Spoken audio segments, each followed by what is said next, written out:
Hola, ¿cómo están? Bienvenidos, como siempre, al podcast del profesor Ángel Rosa sobre actualidad política en Puerto Rico.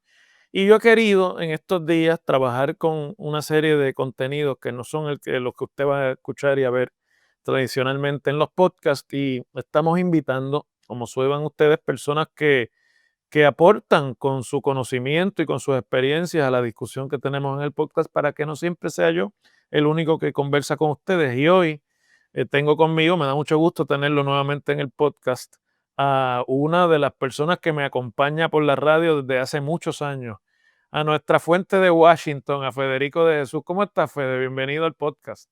Gracias por tenerme de nuevo, Ángel, un placer. Te invité porque hay cosas pasando sobre Puerto Rico en Washington que yo creo que merece que se discutan y tú en muchas de ellas eres testigo de primera fila o estás cerca de los acontecimientos. En esta semana trascendió una carta que le envió el presidente del comité del Partido Demócrata en Puerto Rico al presidente del Partido Demócrata de los Estados Unidos, Ken Martin. El presidente de los demócratas aquí es Luis Dávila Pernas. Es una carta bastante extensa en la que básicamente vuelve a ser el caso de la estadidad, el caso de la necesidad de darle igualdad a los puertorriqueños, de los fondos federales y sobre todo de los plebiscitos y los resultados de los plebiscitos que se han hecho todos bajo los gobiernos del PNP en los últimos 20 años en Puerto Rico, pero principalmente el último. De nadie es, o para nadie es un secreto que Luis Dávila está considerando una candidatura y que muy posiblemente intente la candidatura a comisionado residente del PNP en las próximas elecciones. Así que esto también lo posiciona en esos temas. Eh, pero tú en el programa de radio compartías conmigo una particular visión de esta comunicación de Dávila al presidente Ken Martin del Partido Demócrata. Vamos a ver qué es lo que tú sabes. Bueno, como tú dices, en este caso en particular sé de primera mano porque esa carta del amigo Luis Dávila que hace el caso por la anexión jíbara pues según él, ¿verdad? Las victorias supuestas de la estadidad en plebiscitos no vinculantes, se da como respuesta a otra carta de mediados de septiembre que envió la coalición Power for Puerto Rico, que yo represento en Washington, que es de la diáspora, que surge luego de una conversación, una reunión donde yo estuve con un grupo muy pequeño de la diáspora y el señor Martin, donde le explicamos, ¿verdad?, por qué la estadía no había ganado en los plebiscitos que él menciona, especialmente el último, las papeletas en blanco, etcétera. O sea, Y él, ustedes hicieron el argumento frente a Ken Martin de que aunque los números que se publican desde la Comisión Estatal de Elecciones dan victorias por mayoría de la estadidad, en la realidad no son tales mayorías, que es el argumento de que si tú cuentas toda la gente que vota, pues ahí no está el 50%. claro, la estadía sacó 49, una situación parecida un poco a la del 2012, donde tampoco se quiso contar los votos en blanco, pero si se contaban, la estadía tenía 44%.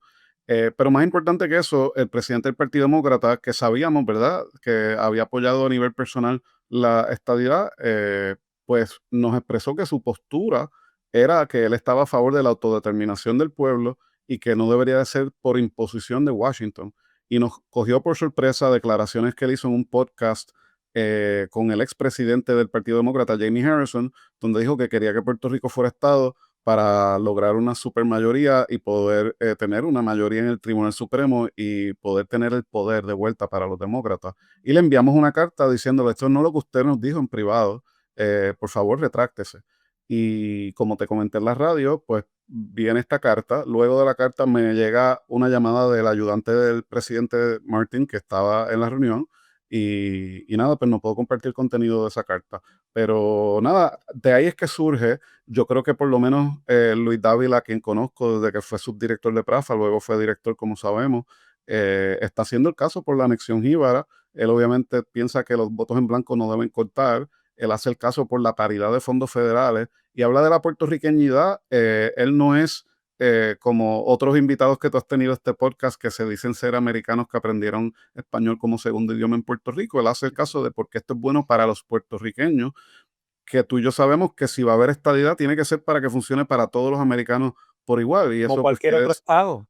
exacto, eso quiere decir pues pagar contribuciones federales, hablar en el idioma oficial ahora del gobierno de los Estados Unidos. No que la gente en la calle lo tenga que hablar, sino que las escuelas, los procesos judiciales y legislativos sean en inglés, como son en todos los estados, condados, ciudades en Estados Unidos, incluyendo el Congreso. Así Pero, que de ahí es que surge la carta, Ángel. pero antes de ir a esas particularidades, yo te quiero preguntar, porque esto es algo que hace mucho tiempo, todos los que de alguna manera hemos estado pendientes de los temas de Puerto Rico en Washington, hemos experimentado. Es más, Fede, yo creo que esto es la realidad con los temas de Puerto Rico desde los tiempos de Luis Muñoz Marín y antes, ¿no?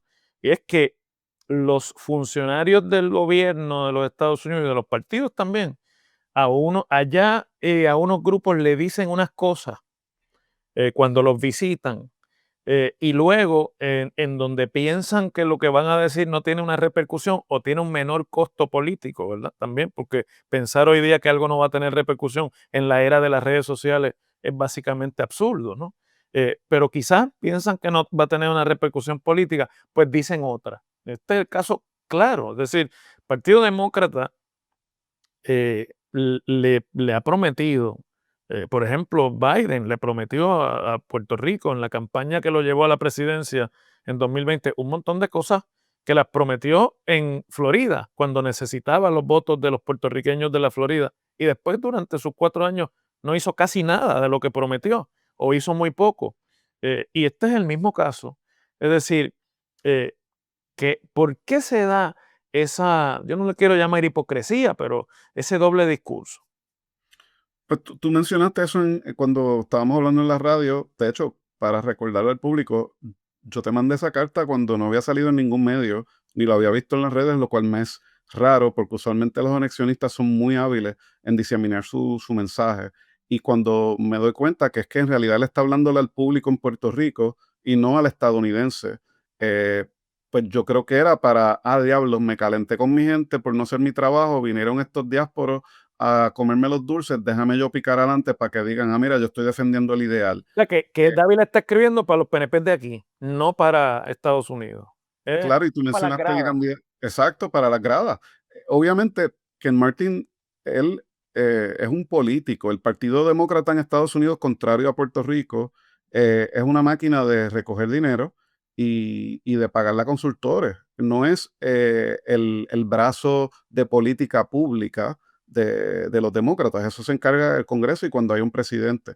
Así que eso también es una distinción y él necesitaba los votos de la delegación de Puerto Rico, que sabemos que desde que Roberto Prats y Kenneth McClintock abandonaron el Partido Demócrata de Puerto Rico, pues está en manos completamente. Creo que esta vez eligieron un alcalde, pero casi todo, el 99% a favor de la estadía. Él necesitaba esos votos para poder ganar la presidencia del Partido Demócrata. Y por eso, pues, a título personal, dijo que estaba a favor de la Sin estadía. embargo, el único funcionario federal electo, que es el comisionado residente, no está a favor de la estadidad y es demócrata. Es decir, debiera tener algún impacto eso en el partido, porque ese es el partido bueno, no es un congresista, pero es lo más cercano a un congresista que tiene Puerto Rico. Bueno, tú y yo hemos hablado de esto. Él es un embajador electo, así lo describe la ley, y él, pues, el Partido Demócrata ha tomado posturas a favor de la estadidad o proceso pro anexión a pesar de la elección del querido amigo Pablo. Así que eso por un lado y por otro, de nuevo, esto yo creo que no es un cálculo de política pública. Él necesitaba los votos cuando vino la diáspora, que son los que votan en Estados Unidos, a decirle la manera en que lo están manejando en el tema de estatus y otras cosas que hablamos no está funcionando. Los puertorriqueños en Pensilvania y en Florida no están votando demócrata, o por lo menos no en las proporciones que a ustedes les gustaría. Esto tiene que cambiar. Y él dijo, bueno, espérate, pues si es la autodeterminación, por ahí me voy.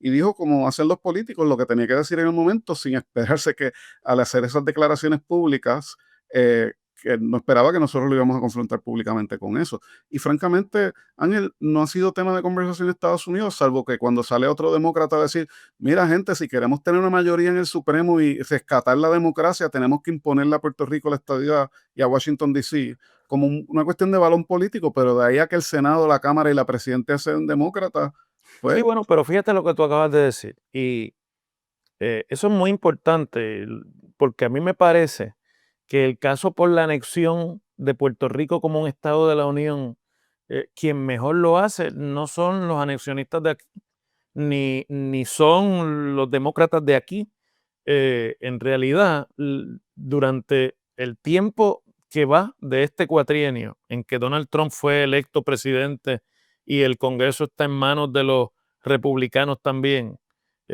quienes están hablando de anexar a Puerto Rico como un estado son los estrategas demócratas, fundamentalmente porque lo ven como una manera. Yo veía en estos días un podcast de James Carville, el ex asesor de Clinton, uno de los estrategas de campaña más brillantes que tuvo Clinton en su carrera política y el Partido Demócrata también, decirlo plenamente, así, sin ningún ambaje, ¿verdad? Mire, la única manera de que nosotros podemos detener a Donald Trump y el Partido Republicano es anexando, si logramos ganar la presidencia en 2028, a Puerto Rico y a Washington, D.C. como un estado, y utilizando esos 4 senadores adicionales que van a ser demócratas para cambiar la composición del Tribunal Supremo de los Estados Unidos y añadirle 3 jueces más al Tribunal Supremo de los Estados Unidos, de 9 a 13. Es una estrategia totalmente de ellos en el escenario de los Estados Unidos,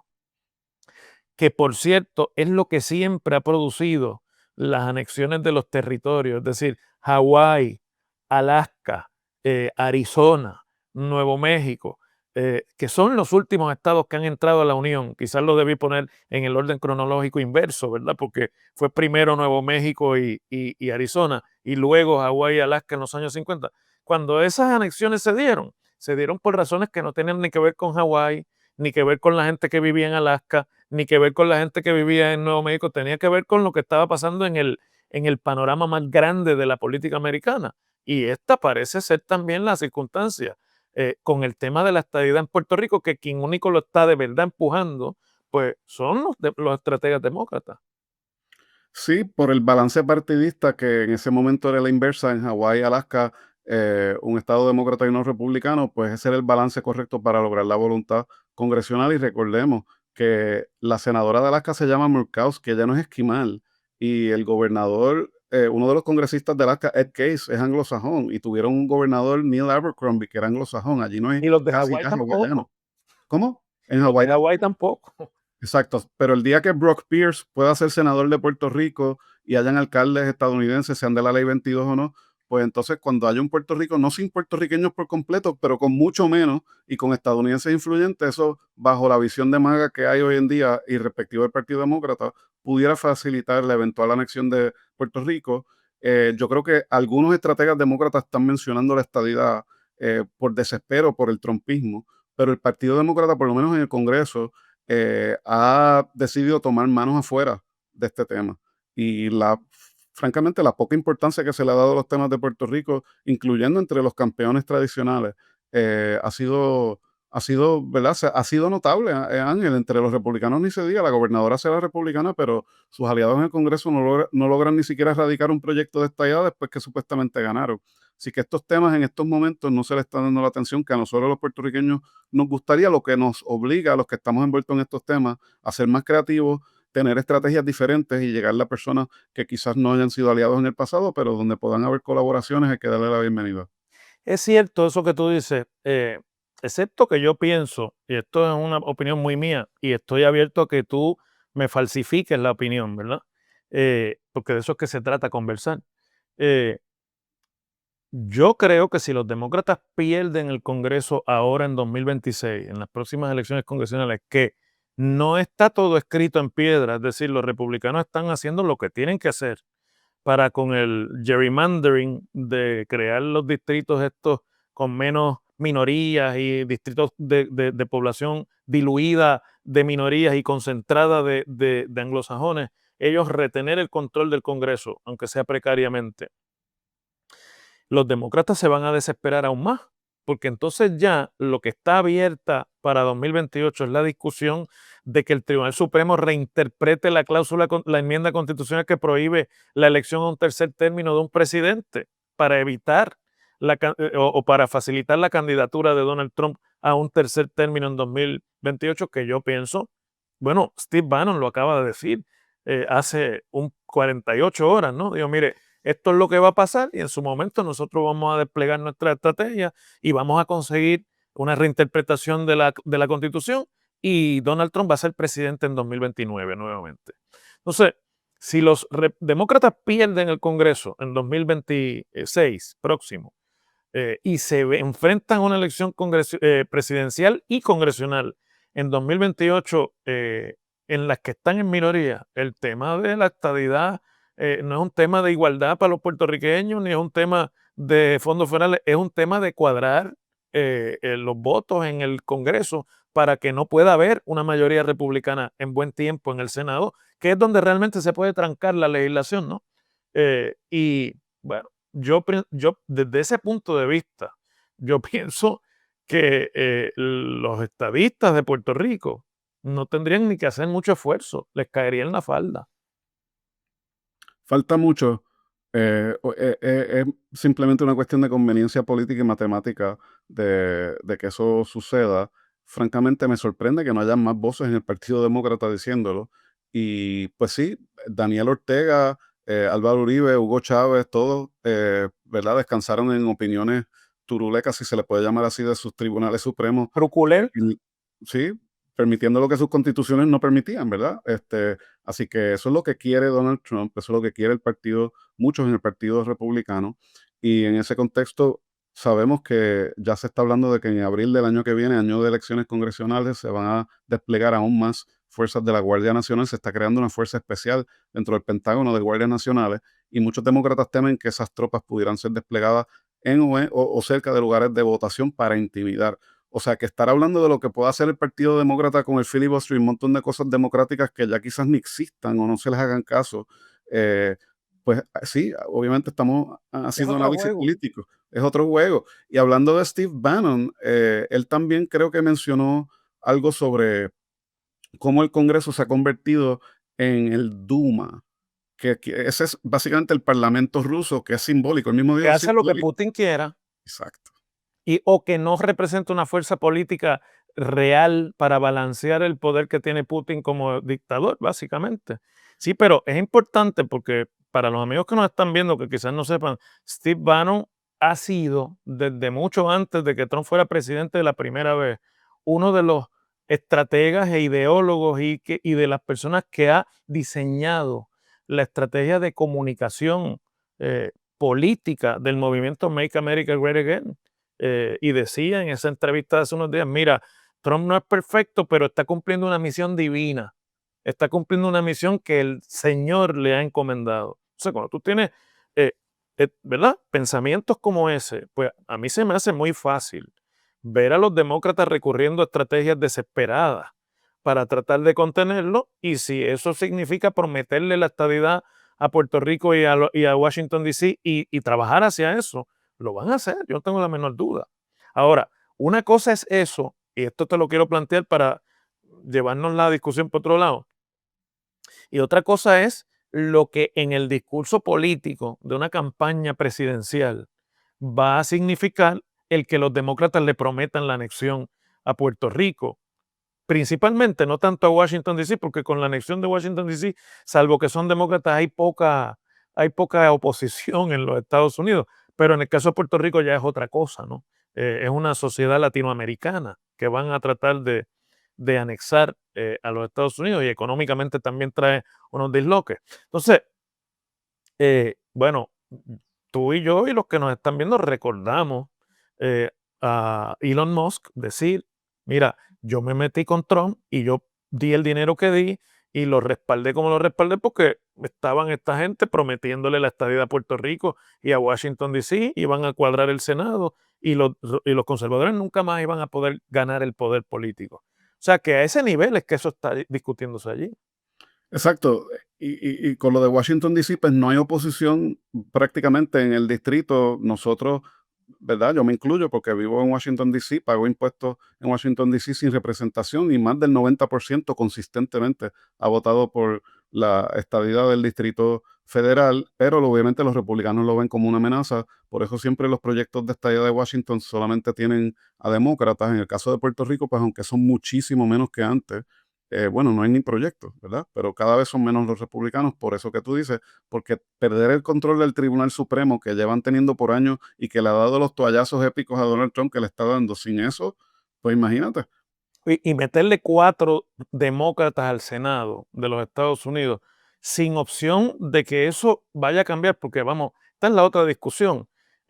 Yo recuerdo cuando tú y yo comenzamos a hablar por radio hace 10 años atrás y hablábamos, o más, hace más de 10 años realmente, y hablábamos de que no, eso de que tú concluyeras que Puerto Rico iba a ser un estado demócrata era un tanto, no era tan así, porque los puertorriqueños somos más conservadores, tenemos una visión más cristiana y eso se asocia ahora con el movimiento MAGA, etcétera. Pero es que ser demócrata en Puerto Rico se asocia también con quién nos da más dinero de PAN, quién nos da más dinero de Medicaid, quién nos dio el Obamacare, o el Obamacare no, bueno, pero el dinero que llega a Puerto Rico en salud. Y entonces los nuevos progresistas hicieron una elección simbólica que no tenía valor, pero que contaba votos en la elección pasada, y Kamala Harris sacó 75% de los votos en Puerto Rico de los que votaron.